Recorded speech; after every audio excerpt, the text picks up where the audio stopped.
You all right? And come to find out, they haven't been in church in 6 months, haven't given a dime in a year or two. And in my mind, I'm thinking they were just there last Sunday or so. You see, because I don't see this all the time. But their hearts have made an impression on my heart, and they're family to me. You're family to me. And so you got to be careful every time you got to go somewhere and pay a prophet to give you a word. Recently, I bought a pair of sunglasses from the internet that promised to allow me to see more clearly. The images were distorted, the colors were off. And then I thought about religious filters. Are we seeing people for who they really are? Or are we seeing people through our own perceptions of good and bad, our own values of right and wrong? Could it be that our image might be distorted? Maybe we need to take off our religious sunglasses and look through the natural eyes of love. Are you looking for more? ALC, the Abundant Life Center. Dynamic living through spiritual growth. Go to myalc.org for more information. I'm Ed Montgomery. Looking for more?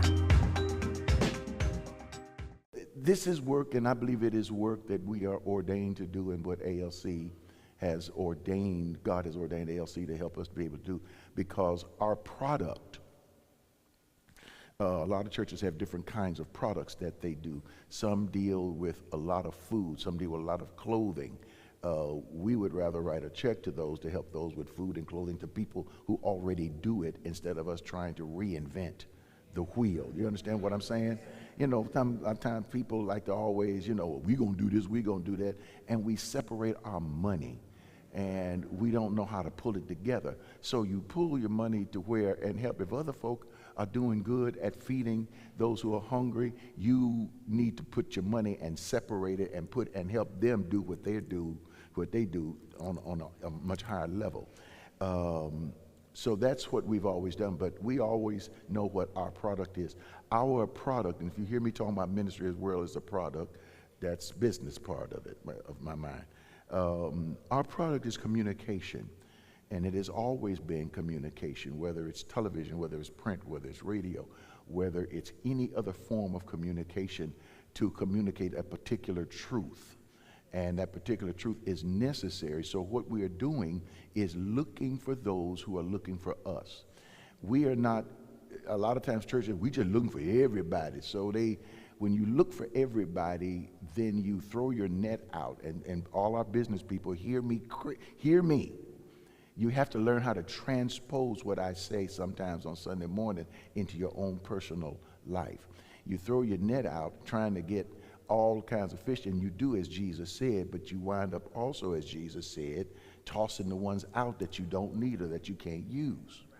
So, but if you can learn how to be specific in what you're doing, don't get greedy at everything. Don't try, I want all the money. That's what's wrong with the government that we have right now. They want it all. And they want it all on the backs of other people. I may get into it in a minute, because that's why we're so important right now. So we're very specific in what we're looking for. We're looking for people who are seeking to improve who they are and understand who they are, those who don't know who they are, so we can help them to understand that, because we believe coming from a knowledge of who and what you are changes who and what you do, and that also changes what you bring into your life, whether it's physical, relationship, financial, money, all these things. It unlocks a certain type of creativity. We're able to do it, and we're very good at it. We've done it for over 43 years, so we know exactly what we're doing. I'm not just a pastor who sits in, doing pastor stuff or whatever, but that gift has been marketing. The gift is public relations work. The gift is art, all of those things. I printed things before. I learned printing when I was in high school. I brought all of that into ALC. And here is the way it works. We first of all go after something that is called are part of our organization, what we call the Great Big Family. The Great Big Family is like the Atlantic Ocean. Now, don't think of salt water and fresh water. Forget all that. I'm just using an analogy of greatness. We go after like the Atlantic Ocean or the Pacific Ocean. The Great Big Family is the ocean that we fish from. Now, out of that great big family, we don't want every fish. We're just looking for those who are looking for us. And then when we find those who are looking for us, we take those fish, and those fish go into our Great Lakes, or like Lake Erie, a smaller body of water, but still a great body of water that is within that great big family that is called ALC, the Abundant Life Center, Abundant Life Cathedral, Abundant Life Center for Dynamic Living. This is our community. Now, you probably rarely see me out in the great big family because I'm busy. I'm walking around more so in ALC. You'll see my presence, whether it's on email or social media. Social media, I'm talking to a lot of times a great big family, but when I'm talking to ALC, I'm emailing ALC, and here on Sunday is when I'm talking to ALC. But then within ALC, there's something called the Circle of Friends. The Circle of Friends is a smaller breakdown of things. I will spend a lot of my ministry time. You'll see when letters come through, when I'm writing certain things, certain cards that I sign, even personally. Some of you say, I ain't never got one. Well,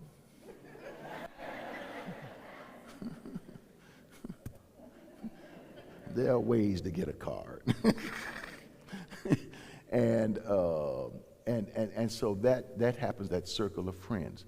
And then there are those that are moving to a type of mentorship program with me that goes into a diamond or a platinum area of life. Our ministry is like that because the goal is not to waste I shouldn't say time, but not to waste the time I have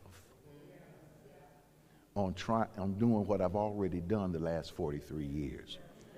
And so how many of you know what I'm talking about? Yeah. In other words, I have time, but I don't use the time I have. You know, we always tell, I ain't got time. Well, you got time. You got time to do what you want to do. But you don't use your time to replicate things that I used to do 10, 40, 50 years ago or 30 years ago. I can't do that and then leave this planet not making what I want to make. My goal is not to make an impression, but to make an impact. Impressions can be writings in the sand on a beach and the water comes up and washes it away. But an impact is something that is solid in the ground, that's not going away very fast. And we have made an impact. One of the impacts that we have made is an understanding of who we are as individuals. And it's a powerful impact. But anyway, I'm moving fast because I don't want to get stuck in the rabbit holes like I normally get stuck in. So you have those three things. And the way they are funded by the support of people. You're giving through ALC. We believe in tithes and offerings. We believe that, when I say we understand the teaching of tithes and offerings. Tithes to me is not just 10%, which is what it says, tithe, tenth, but it is a percentage that people, more New Testament would say, is a percentage that people decide this is what I'm going to do. There are people who give more than 10%. And so that's how it comes through with ALC. As you move in your giving, things shift and things change. You up things, you go higher in areas. But the key to all of it is consistency. So I thank you for your contributions. Believe me, I know that they are there. You say, well, how you know, Pastor, because you can't see them. I understand that I can't see the names on the list. I understand it. But we are living in an era where things talk to you. and and you run these things through these computers and everything, and they will say, so and so, X amount of dollars, so and so, X amount, so and so, and sometimes my brain is not always that good, but sometimes I remember I said, so and so ain't done nothing in the last 30 days.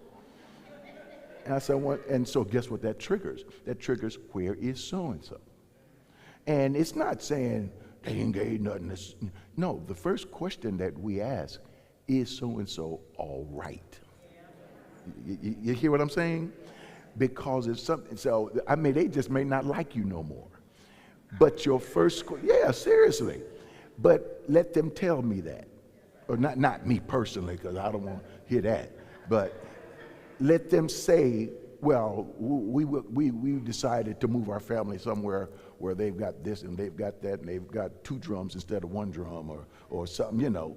And okay, well, we understand, but we just checking to find out if you all right. I've called people who have been gone 3 months, 3 or 4 months, and I just kind of got around to certain things, and I call them out and check on them because I saw maybe heard on Facebook. I usually don't use Facebook as a criteria, but sometimes it pops through and somebody's taking a photo from hospital or something, and I said, and I'll call, and they start stuttering.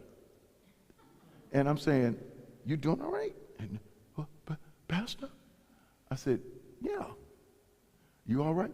And come to find out, they haven't been in church in 6 months, haven't given a dime in a year or two.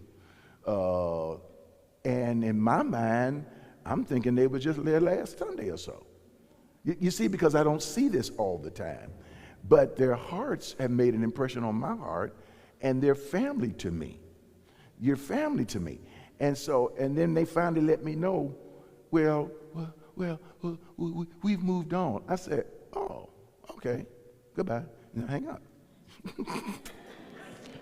Because I ain't wasting my time. Anyway, see, and I was just being a little flippant there. But no, I said, oh, okay. And, you know, in the conversation, to go on about my business and pray for them and go on about my business because I know not to make that call. And I said, put it on that, no, don't make that call no more. And so they said, well, you'll put it on another list. I said, no, just take it off. If they want to get back on it, they'll have to get back on it themselves because I'm not going to do like I used to, just leave it over there in the corner, and maybe if they do happen to swing back by, we can just pull it. I don't do that no more.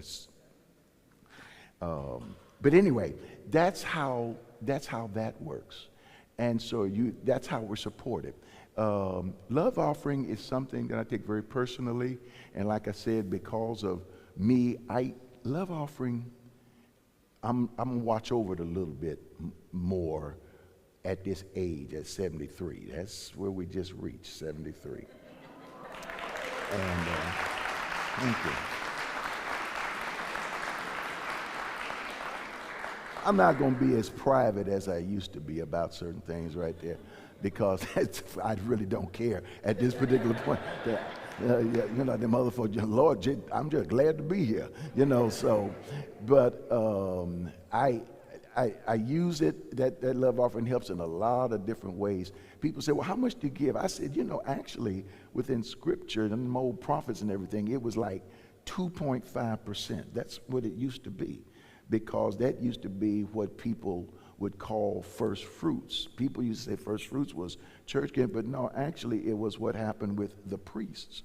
And most people don't realize that when they would take the bullocks and all the rams and the lambs and they would sacrifice them and they would cut them up, they would throw a lot of the entrails and, you know, the sacrifice on the altars and burn them up and everything.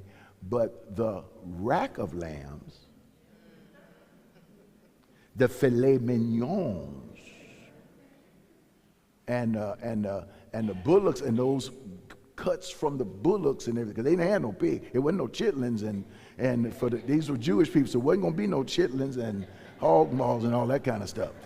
But they would take those prime cuts, and that was the meat that the priests or the Levitical priests lived on.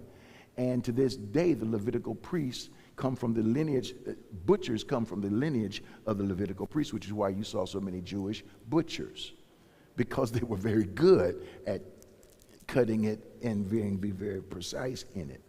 So that's what love offering is. So when you give it, I appreciate it, and especially with my birthday or Christmas, something like little days, I love it because I hear I hear ching ching ching on the Cash App.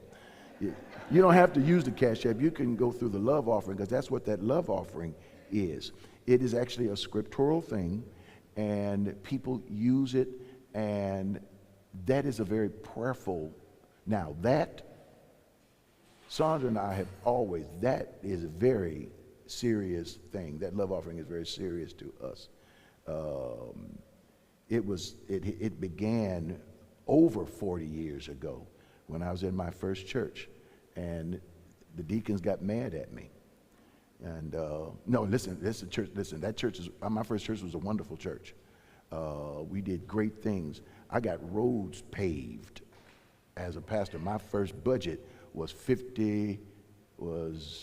$45,000 a year. That was my first budget, $45,000 a year in a little country church. When I left there, that budget had went up to $200,000 a year. And we had got the city and everything to pave the roads and pave the streets. No longer than them country roads where the black folk live have dirt roads. I used to watch those old ladies get up early in the morning and get on the stoop and sweep. You know, is they all right out there? I'm hearing all these noises. And anyway, and they would sweep, and on the front doors and everything, and all that dust. And Sandra said, "What they doing?" And then Sandra would look at our living room floor. I said, "Baby, they sweeping like." Don't you sweep. I ain't sweeping that dirt. I said, and so we both got brooms and we started sweeping. So Sandra started sweeping out the front door like all the rest of the old ladies out there sweeping in the country. Oh, take a city girl and put her in the country. Lord Jesus. I remember those days. So I said, I ain't taking this no more. I went down to City Hall, pounded my hands on the desk and everything, and started quoting scriptures and everything. I was going to be Dr. King down there in the country. And so they just listened to me at the city council, and they just listened, and they just listened, they just listened. Well, Reverend, is that what you want? I said, yeah. Okay, sir, you can have it. I said, when? Well, we'll start working on the streets next month. I said, really? And so I walked out, you know, I went back to the church, and we had a shouting good time. Come to find out, I didn't find it till years later. It was already on the books. But had I not gone down there, they were not going to do it. Always understand, government will not do anything unless you push them. You know, so that's what happened. Was that my Cash App? No, that was a phone over there. Where's my...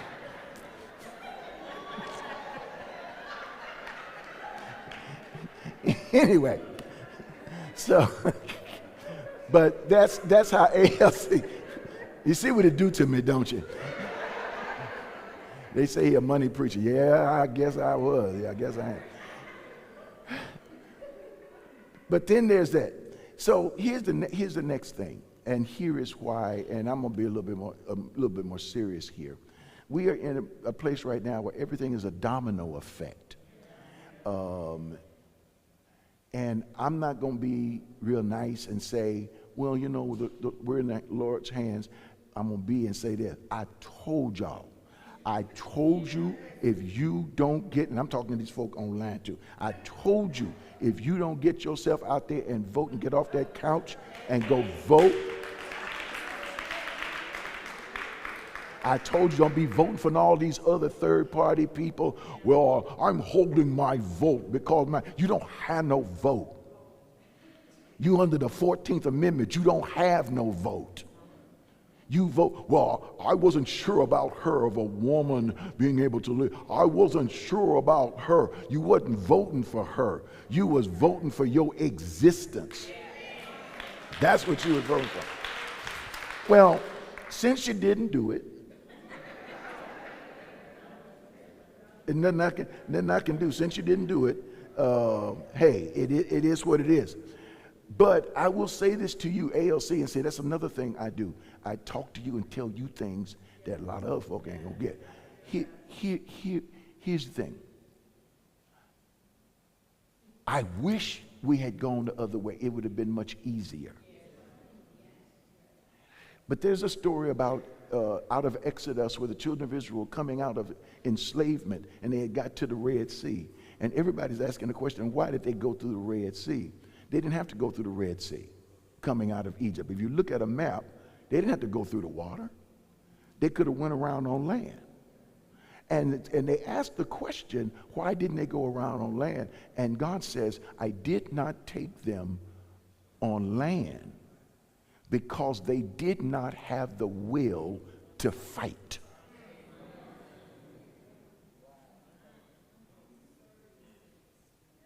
And that the enemies or the people that were already inhabiting the land would battle them.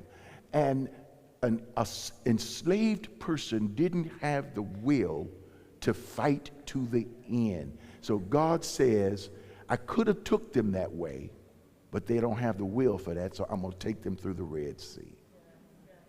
The Red Sea was God's was plan B, not plan A. When they got into Canaan and they fought in Canaan, you would have thought that God would have given them the entire land of Canaan. That's what we think we hear. Joshua fought the battle of Jericho. Walls came tumbling down. No, they only got, imagine Canaan with 10 pieces of land. They only got 9 pieces of it, either 8 or 9 pieces of it. Why? Because they saved it. And it says in Judges, after the book of Joshua, it says, God says, I saved the other pieces of land to teach the young babies how to fight. In other words, I'm not giving you all the total victory.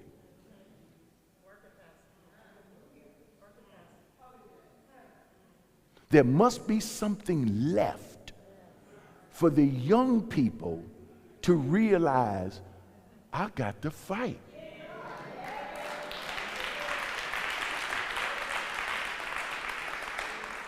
Because if they don't get the will to fight, these people are going to put them back into slavery. Now, listen to me carefully. I hear some saying, ain't nobody putting nobody back into slavery and picking cotton and everything. Listen, you don't have to pick cotton to be enslaved.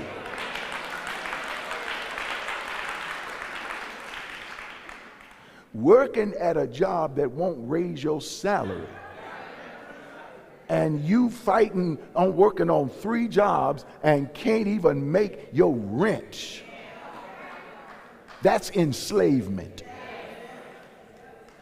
When your mindset does not even feel that you deserve to be able to make a decent wage, that's enslavement.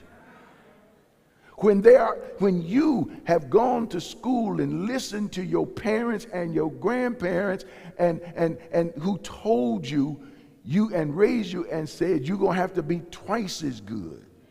You're going to have to go to college and get your education so you could get out there and get a good job. But you got to be twice as good. And you go through, you do everything in school. You get your good grades. You go to college. You get your grades. You get your summa cum laude. You get your 4.0, your 3.7, 3.8 grade average. And you come out with your diploma. You even go back and get your master's. And you come out and you look for a job.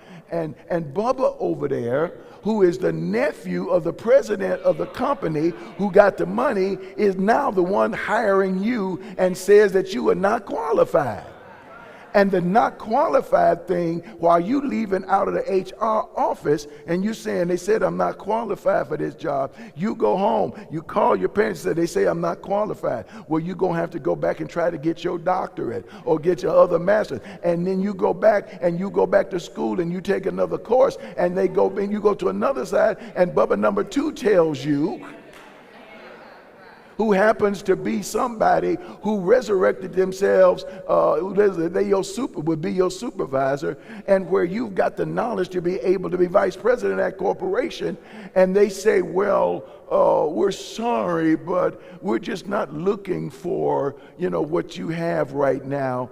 You need to get a little bit more into, you're just not right for this position. And so now you walk out with your shoulders a little slumped, your head a little down, and you won't go to ALC. Because the youngins of this generation did not know. We didn't make them go to church. We put them in the little children's church. We put them in the little children's church, and they got the little children's ministry, and they grew up in the children. Nothing wrong with children's ministry. But there should have been a time, that's one of the reasons we took a time. There should have been a time that we shut down children's ministry, and we bring them into what we call big church, and bring them in there. Well, they're too noisy. Oh, that's all right. Well, the baby's hollering, then they just take them out. That's why we put the chairs out there in the back, to take the babies out. And so what? Why do we do it? Because you see, learning does not come from getting a little baby card with a picture of a stringy-haired Jesus with the birds on his finger and on the Bible and, oh God, Jesus. Oh, it's Black History Month. Oh, so learning does not mean that you go in there and we got to have the youth minister so we can teach them the Word of God and everything else. Our babies need more than the Word of God. They now need their culture.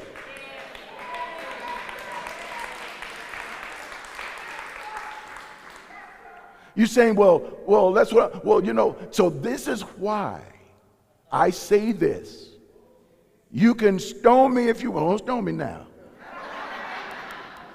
But you can stone me online if you want to. I don't mind if you stone me online. You can get online and say, do you know what he said? But you ain't got to do that because I'm going to put this on the air.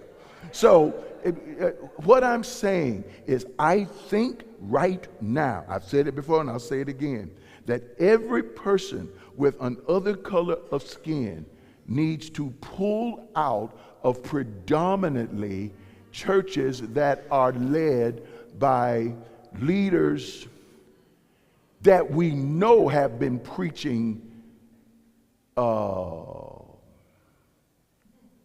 supremacy.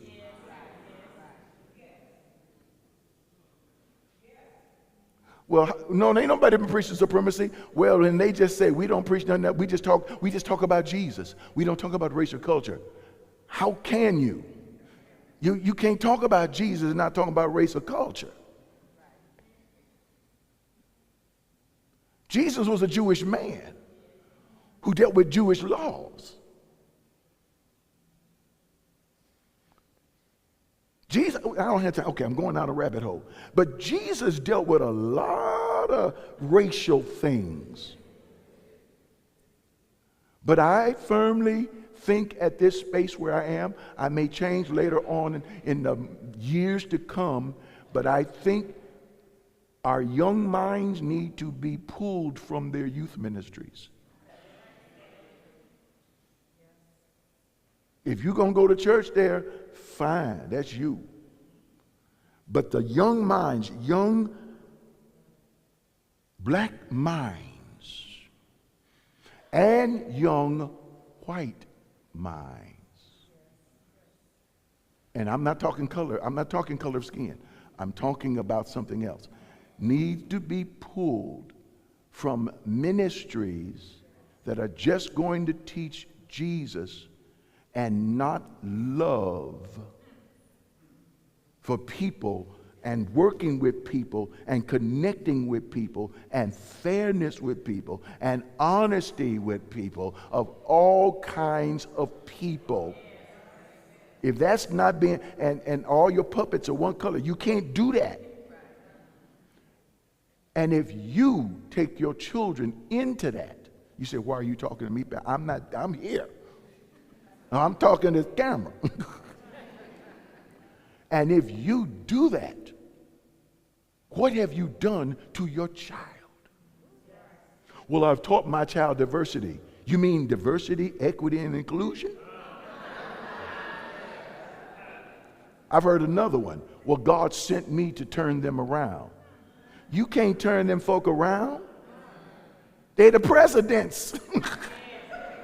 You should have turned them around when you voted. You had the power to turn them around. They don't understand. When I say they, this is what when I say they, I'm not talking about, get this out your head. Don't let this hit it, because that's another thing. And this is another little section of this message. It's white and black. It is white supremacy. We don't say it, but you have to know where it came from. You got to know your history here now and understand why this thing happened. Well, it's both sides. Both people can be racist. No. You have to understand where it came from. And you understand where the gospel came from. You have to understand that in the beginning, that the first church was the Catholic Church, or what we call the Roman Catholic Church. That was the West. The Catholic Church, Catholic only means oneness, or what they call the universal church. And what they believed is that they were God's people on earth.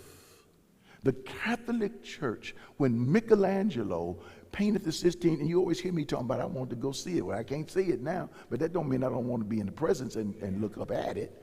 Then go to Rome. But to be honest with you, I don't necessarily want to go to Rome to see where the Pope is. I want to go eat the pasta.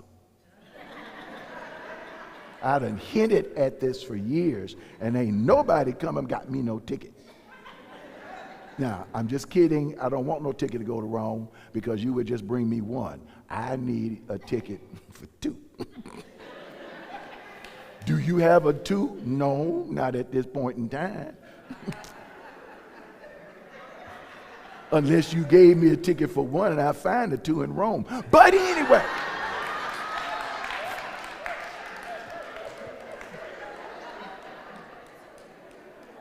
Oh, baby, I've been working on it. Yeah. You know, that old pastor's in them old videos anyway. No, then leave me alone. Leave me alone. Let me finish that. Let me finish up. Stop me. Stop. I got a vision going here. But this is where it came from. It came from that Roman Catholic Church, and that Roman Catholic Church sent boats out, and those boats went down into Africa, and they went up into South America, and they went, and finally they got into America. But the Portuguese and the Spanish back in the 1500s, and the English finally got into it, and then the English got tired of the Catholics, and they became the Reformers, or became the Protestant, being the Reformation of the church. They became the protesters and the Protestants to get away from the Catholic Church. But they still took the white supremacy from it. You see, when you look up at that Sistine Chapel, look at the photo of God stretching out his hand. That photo is very, very white.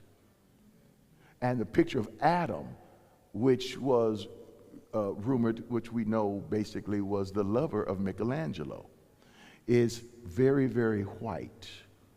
And they're stretching their hands out, their fingers out, to talk about connection with God. And that's how people saw God there. And the English took it, and so now you have European Christianity. And Christian nationalism is the belief that we want to spread this everywhere. So guess what they did when they left England? They put it on the Mayflower and the Arabella, and they brought it over on the boat. White supremacy, the belief that our color is supreme.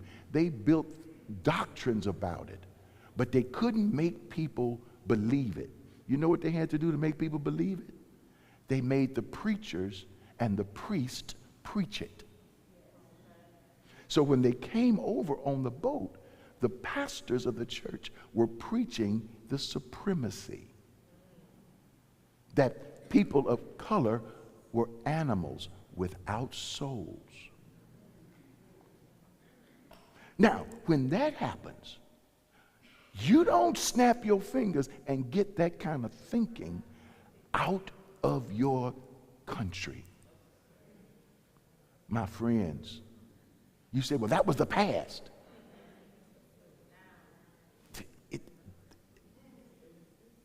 Everybody was working together.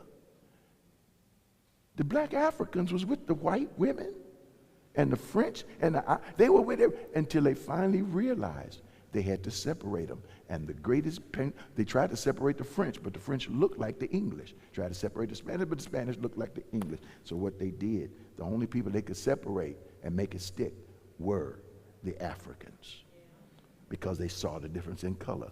And so what happened is, when they drew the line and says, we are white, and if we catch you with any white woman or anything of that sort, you gone. That's hanging, jail, that's whatever. Bam. So the law was passed. And people who were white were paid to tell on each other if they caught one of their own with somebody else. It was bad. It was bad. And then when they finally said, well, let's give them Jesus, and they gave the black Africans Jesus. But their first baptisms said this: I now believe by faith in Jesus Christ. In the name of the Father and the Son and the Holy Ghost, I give my heart to Jesus Christ, but my body belongs to my master. And they would baptize them. If you don't believe it, listen to Pastor Ed. Go look at the plaque in Virginia where it was first done. And religion has been like that, was like that for decades and even centuries. Southern Baptist Convention only allowed black people on the rolls of the churches in 1980s.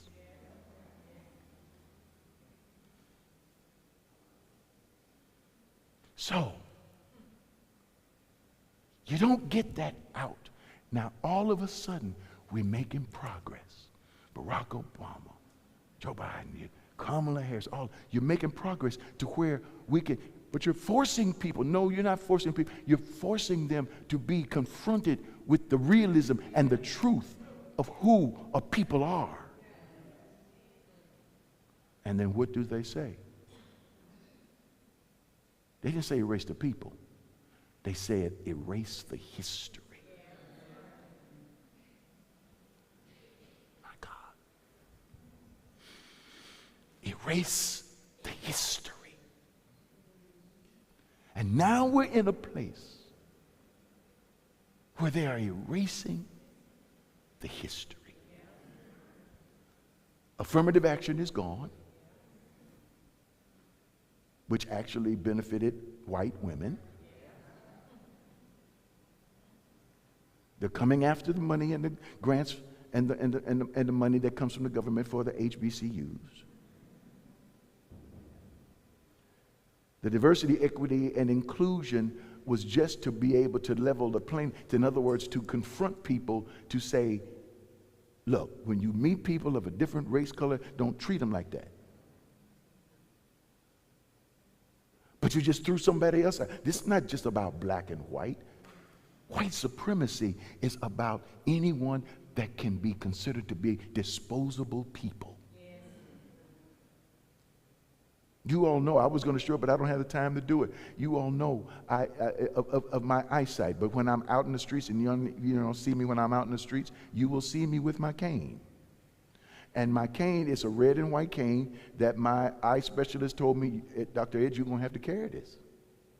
I said, I don't want to carry it. I said, I always have people with me. Those are my canes.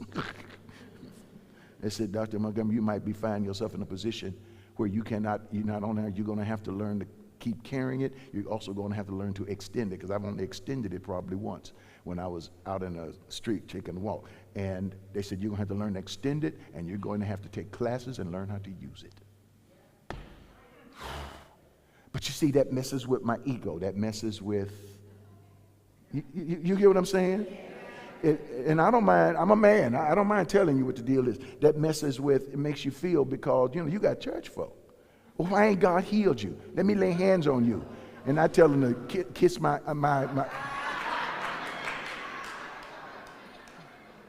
I said, then I turned around and said, the reason I'm dealing with this is because people like you who can't see Jesus if he faced you in the front. So I've got to bear this, in other words, as a reminder to let you know that you can't see.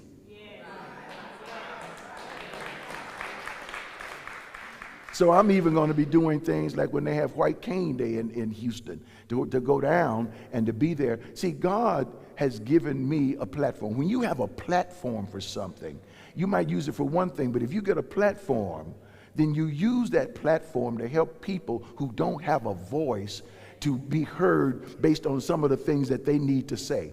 See, the DEI was not just about black or white people. It has to do with disabled people. I go in restaurants and all the time. I said, where's that ramp for people with wheelchairs? Well, we don't need it. We don't have that many people. I said, damn it.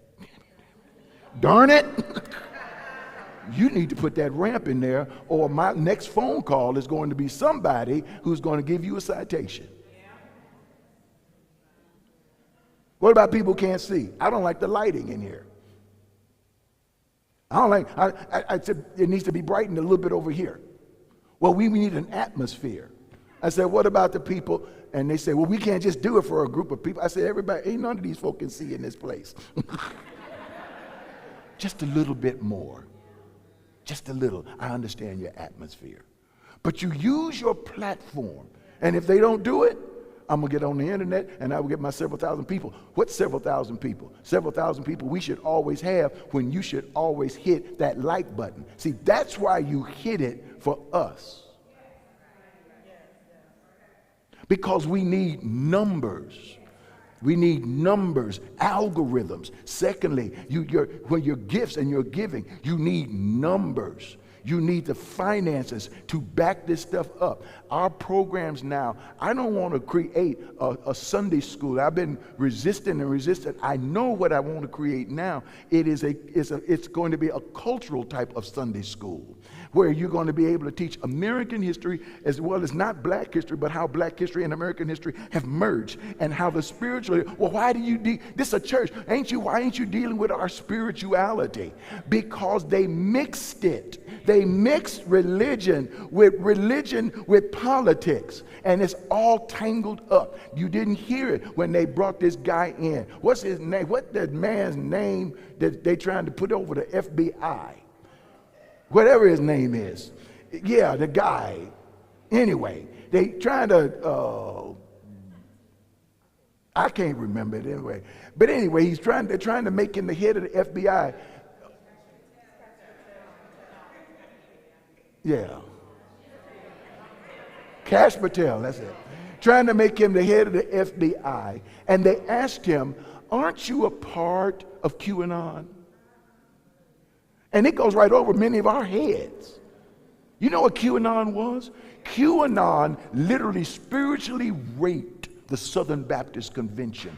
They went through the evangelicals like crazy and took their minds. QAnon became, in other words, it took the spiritual foundation of the churches, and they lost their members because QAnon, they didn't lose members, they took them because they used the inability of the weakness of these people in their spirituality. And QAnon became MAGA. MAGA is a combination of religion and politics. And the key is of a God up in the sky. And what I got to do is bring this God back down.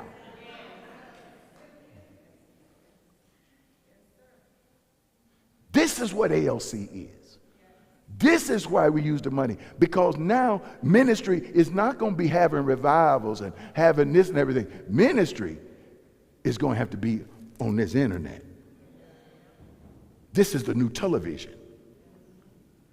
And I got to keep platforms and media because we got to keep it moving. And I'm going to have to deal with the mess that is getting ready to happen, because you're seeing all the changes that are taking place. That lady, Tulsi Gabbard, the one that they're putting over, whatever it is she's putting over,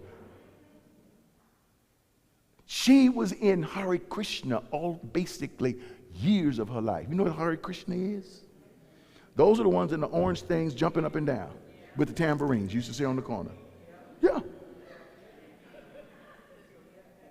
Now, I'm not faulting anybody's religion. I'm not even faulting QAnon. What I'm saying is when these things are definitely white supremacist, because you see, the very foundation of QAnon was the same foundation of the teaching of the KKK. You have to understand this. This is why you pay me some of the bucks. Because this is my job.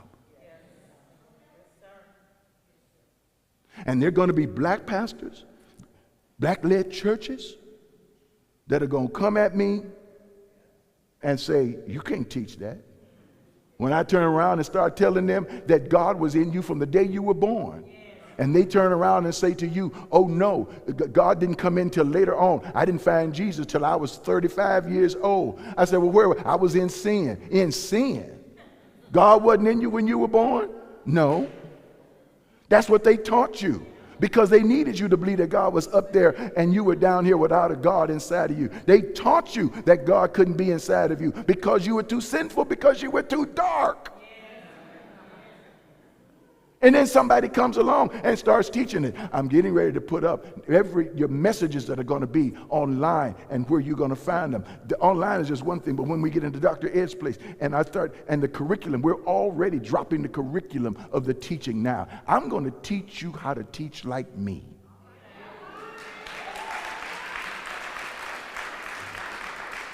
I'm going to give you the paperwork and everything, and you can go somewhere and teach like me and let them throw you out of their church.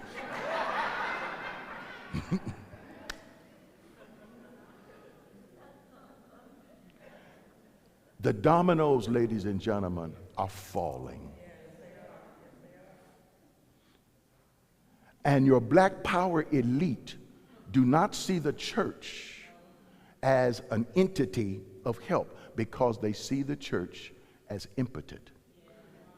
And the regular church is impotent, because you have not taught, the pastors have not finally decided whether they're ready to let go of their paychecks and teach their people the truth and accept smaller entities, or to keep just giving them a big feel, a big thump, a big bump, hallelujah, and the folk leave ignorant. Now, you will not be ignorant. God bless your hearts.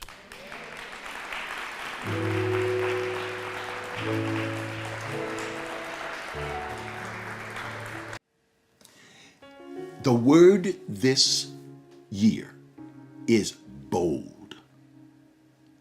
I talk to people and they say, you know what, Dr. Ed, I meet a lot of people who say, I'm an educated person, but they talk to me and tell me, you keep flaunting your education, keep using all those big words. Or a person may say they don't like the way I talk, or they don't like the way I look, or they don't like the way I dress. Or, just a lot of things that people will tell other people what they don't like about them. But you know what I'm going to say to you? Sometimes you got to get to a place in your life that you got to get bold about who you are. Now, that doesn't mean you don't make changes. Hey, check an image consultant out. Hey, go online, see what the latest fashions are. Leaf through a magazine. Check some things out. Learn how to talk about things. Take some voice lessons. Do whatever you want to. Make some changes this year.